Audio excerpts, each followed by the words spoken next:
La course effrénée au profit, l'accroissement infini de la richesse pour quelques-uns, la réduction de notre travail à sa seule valeur marchande, le rétrécissement de chaque être humain à sa capacité de production, c'est la France ubérisée d'Emmanuel Macron. Une France dans laquelle se creusent les inégalités et où la société se fracture. Non, la France ne se résume pas à une simple logique productiviste et financière.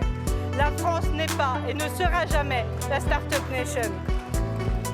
Ce qui fait la France, ce sont ses valeurs, ce sont ses principes, la justice sociale, la solidarité, celle qu'ensemble les forces républicaines françaises, de la droite gaulliste à l'ensemble de la gauche, ont su défendre avec le Conseil national de la résistance. S'attaquer à notre modèle, à notre système de retraite comme le fait le gouvernement aujourd'hui, c'est s'attaquer au cœur de notre modèle social. Pourquoi ? Pour financer les baisses d'impôts pour les grandes entreprises. Et pour qui ? Pour, de l'aveu du président lui-même, satisfaire les marchés financiers. La voici enfin la vérité. Notre système de retraite n'est pas en danger, ni aujourd'hui, ni demain.